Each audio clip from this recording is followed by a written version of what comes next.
Drama की starting में हम देखते हैं कि हमारा मेनली ड्यूंग फूड डिलीवरी कर रहा होता है। तभी वो अपने भाई ताइजिन को कॉल करके खाने के बारे में पूछता है। ताइजिन बताता है कि उसने अभी तक खाना नहीं खाया, तो ह्यूंग बोलता है तुम्हें अपनी सेहत का ख्याल रखना चाहिए। इसके बाद ह्यूंग का डिलीवरी फ्रेंड शाओ एक कपल से टकरा जाता है और उन्हें सॉरी कहता है। तभी ह्यूंग वहां आता है और शाओ से कहता है मुझे और जगह डिलीवरी करनी है, फूड लेके दो। शाओ उसे फूड देने लगता है। तभी वो कपल अपनी कार में आता है और ह्यूंग के हाथ से फूड लेकर उसे गिरा देता है और वहां से चले जाते हैं। ये देखकर ह्यूंग बहुत गुस्सा हो जाता है और वो फूड लेकर अपनी बाइक से उनका पीछा करने लग जाता है। फिर वो उस कपल तक पहुंच जाता है और उन्हें रोककर कहता है तुम लोग अपना ऑर्डर लिए बिना ही जा रहे हो। ये सुनकर वो कपल गुस्से में हो जाते हैं और ह्यूंग को पैसे देकर वहां से जाने को कहते हैं। इसके बाद ह्यूंग ताइजिन से मिलने उसके कोचिंग जाता है और वहीं उसका वेट करने लगता है। तब वो शाओ को कॉल करके बताता है मैंने उस कपल को ऑर्डर देकर पेमेंट ले ली है, वो मैं तुम्हें भेज देता हूँ। तभी ताइजिन अपनी कोचिंग से बाहर आता है। ये देखकर ह्यूंग कॉल कट कर देता है और ताइजिन को अपने पास बुलाता है। फिर वो लोग फूड खाने लगते हैं। तब ह्यूंग अपने प्लान्स की शॉप की फोटो दिखाता है। इसे देखकर ताइजिन बोलता है ये तो बिल्कुल मॉम जैसा स्टाइल है, क्या तुमने उनकी कॉपी की है? ह्यूंग कहता है मैं मॉम के काम को अच्छे से देखता था, इसलिए मुझे इतनी जानकारी है कि मैं अपने प्लान्स की शॉप को अच्छा बना सकूं। मैं तुम्हारी तरह टाइम वेस्ट नहीं करता, दिन से रात तक वर्क ही करता रहता हूँ। ये सुनकर ताइजिन गुस्सा हो जाता है और फूड रख देता है। तो ह्यूंग बोलता है पहले खाना तो खा लो, तुम बाद में भी गुस्सा हो सकते हो। फिर ह्यूंग वहां से जाते हुए कहता है मैं सैटरडे को तुम्हारा वेट करूंगा, घर जरूर आना। इसके बाद हम देखते हैं कि ह्यूंग के फ्रेंड्स उसकी प्लान्स की शॉप को उसके साथ मिलकर डेकोरेशन कर रहे होते हैं। तभी हमारी फीमेल लीड सूजी और ह्यूंग की गर्लफ्रेंड सबके लिए फूड्स लेकर आती है। तब ह्यूंग अपने फ्रेंड से कहता है तुम लोग मुझे अपने अकाउंट की डिटेल्स भेज देना, क्योंकि मैं तुम लोगों को मेरी हेल्प करने के लिए पे करना चाहता हूँ। ये सुनकर फ्रेंड्स बोलते हैं क्या तुम्हारी लॉटरी लग गई है जो तुम हमें पैसे दे रहे हो? ह्यूंग बोलता है तुम लोगों ने अपना टाइम दिया, इसलिए मैं तुम्हें पे करना चाहता हूँ, क्योंकि टाइम बहुत इंपॉर्टेंट है। फिर सभी फूड एंजॉय करते हैं और बातें करने लगते हैं। फिर डिनर के बाद ह्यूंग के फ्रेंड्स जाने लगते हैं। तब सूजी और ह्यूंग सीढ़ियों से नीचे उतरते हैं। तब सूजी ह्यूंग को बताती है आजकल कैफे की डिमांड बहुत बढ़ गई है, तुम्हें जल्दी कुछ करना होगा। ह्यूंग बोलता है मैं अपनी प्लान्स की शॉप को ग्राउंड फ्लोर पर शिफ्ट करना चाहता हूँ, बस मुझे ताइजिन के ग्रेजुएट होने का वेट है। तब तक वो लोग नीचे पहुंच जाते हैं तो ह्यूंग के फ्रेंड्स उन्हें बाय बोलकर चले जाते हैं। तब सूजी फिर से ह्यूंग के साथ ऊपर जाने लगती है। ह्यूंग पूछता है क्या तुम घर नहीं जाने वाली? सूजी बोलती है मैं तुम्हारे साथ रहना चाहती हूँ, क्या मैं आज रात यहाँ सो सकती हूँ? ये बोलकर वो ह्यूंग के क्लोज आ जाती है और उसे किस करने लगती है।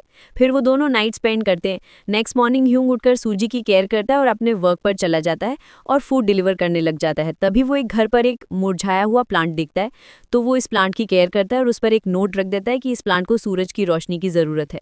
फिर वो बाहर आता है और एक बुजुर्ग लेडी के सूटकेस को रोड पर कराने में मदद करता है। इसके बाद जब ह्यूंग बहुत थक जाता है तो एक फूड खरीदकर खाने लग जाता है।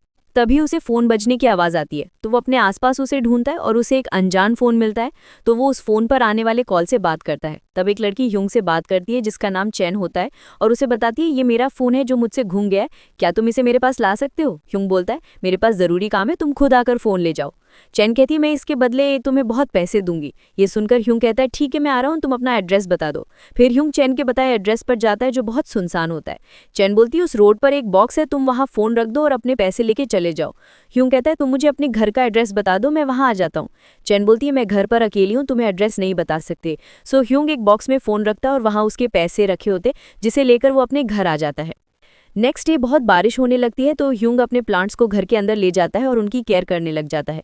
तभी वहां कॉप्स आकर उसे पीटने लगते हैं और अपने साथ पुलिस स्टेशन ले जाते हैं। तब रिपोर्टर्स पुलिस स्टेशन के पास आती हैं और ह्यूंग की रिकॉर्डिंग करती हैं और उस पर मर्डर का आरोप लगा देती हैं। देखते ही देखते न्यूज़ वायरल हो जाती है और सूजी तक पहुंच जाती है, जिसे देखकर सूजी बहुत डर जाती है और ह्यूंग को कॉल करने लगती है, पर उसका नंबर नहीं लगता, जिससे वो परेशान हो जाती है। फिर ह्यूंग कॉप्स से पूछता है मेरा जुर्म क्या है, तुम लोग मुझे यहाँ क्यों लाए हो?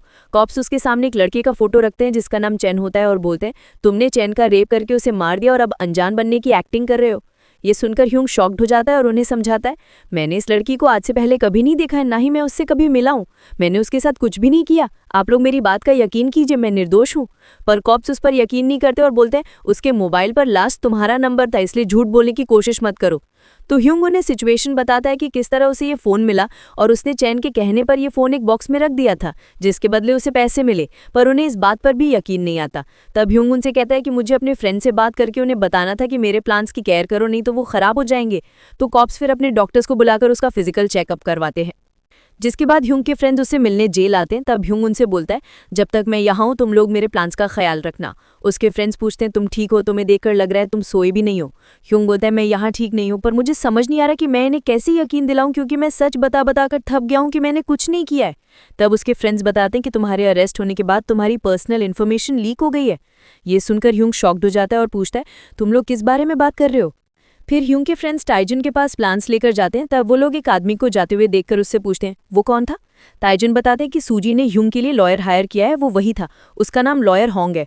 तब सूजी बोलती है, वो ह्यूंग को बाहर निकालने में हमारी हेल्प करेगा और उसने कहा है कि वो ये काम जल्दी कर देगा। फिर ह्यूंग के फ्रेंड्स ताइजुन से पूछते हैं, हम ये प्लान्स क्या करें? वो बताता है, तुम लोग ऐसे यहीं छोड़कर चले जाओ, उनकी केयर कर लूंगा। फिर सूजी ह्यूंग से मिलने आती है और उसे पूछती है, तो मुझे सच सच बताओ, क्या ये सब तुमने किया है? ह्यूंग डरते हुए सूजी का हाथ पकड़कर बोलता है, तुम्हें लगता है ये सब मैं कर सकता हूँ? तुम्हें तो मुझ पर भरोसा है ना? कोई सब नहीं कर सकता, मैंने नहीं किया। सूजी इमोशनल होकर बोलती है, मैं जानती हूँ तुम जैसा इंसान ये कभी नहीं कर सकता, क्योंकि तुम बहुत काइंड हो और मुझे भी तुम पर पूरा भरोसा है कि ये सब तुमने नहीं किया। इसके बाद सूजी और ह्यूंग के फ्रेंड्स लॉयर होंग से मिलकर ह्यूंग के केस पर बात करते हैं। होंग बोलते हैं, हमें ये प्रूव करना होगा कि मर्डर के टाइम पर ह्यूंग अपने काम में बिजी था। ये सुन फ्रेंड्स बोलते हैं, आप फिक्र मत कीजिए, हमें पता है ये सब इन्फॉर्मेशन कहाँ से लाना है। फिर सभी मिलकर अलग अलग जगहों पर जाते हैं और ह्यूंग के बारे में इन्फॉर्मेशन लाते हैं। फिर वो लोग ह्यूंग से भी पूछते हैं कि तुम कहाँ कहाँ गए थे और क्या क्या किया था, जिससे उन्हें पूरा यकीन हो जाता है कि ह्यूंग सच में निर्दोष है। तब होंग भी उसकी मेहनत को देकर कहते हैं, ये सारी इन्फॉर्मेशन बहुत ज़रूरी थी, अब हम ह्यूंग को आराम से बाहर निकाल सकते हैं। ये सुनकर सूजी और बाकी फ्रेंड्स हैप्पी हो जाते हैं। अब हम देखते हैं कि ह्यूंग की कोर्ट में हियरिंग होती है। तब होंग जज को सारे प्रूफ्स दिखाते हैं कि ह्यूंग अपने काम में ही बिजी था और उसने किसी का मर्डर नहीं किया, ना ही वो चैन को जानता है। तब विक्टिम चैन का लॉयर वैंग अपनी बात स्टार्ट करता है और कुछ वीडियो वगैरह दिखाकर ह्यूंग से पूछता है, तुम विक्टिम के प्लेस पर इतने टाइम तक क्या कर रहे थे? ह्यूंग ने बताता है, उसे एक प्लांट दिखाता है, वो उसी की केयर कर रहा था और फिर उसने एक बुजुर्ग लेडी की भी हेल्प की थी, वो उसी का सूटकेस था। फिर वैंग बोलते हैं, उसी सूटकेस में हमें चैन की लाश मिली। ये जानकर ह्यूंग हैरान हो जाता है और बताता है, मुझे इस बारे में कुछ भी पता नहीं था, मैं बस उनकी हेल्प कर रहा था। फिर वैंग विक्टिम के घर की फोटो दिखाते हैं जहां ह्यूंग का ब्रेसलेट पड़ा हुआ होता है।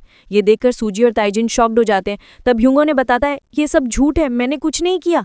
पर जज अपनी सुनवाई करते हैं और उसे गिल्टी बोलकर केस को बंद कर देते हैं। जिसके बाद सूजी ह्यूंग से मिलने जाती है और उससे कहती है, मैं जानती हूँ तुम ये सब नहीं कर सकते, पर तुम्हारा ब्रेसलेट वही था और लॉयर ने कहा कि वो हमारी हेल्प नहीं कर सकता। ये सुनकर ह्यूंग उसे समझाता है, तुम इतनी आसानी से हार नहीं मान सकती, तुम्हें मेरे लिए लड़ना होगा, क्योंकि मैंने कुछ नहीं किया। पर सूजी अपना ब्रेसलेट उतारकर ह्यूंग को देती है और वहां से चली जाती है।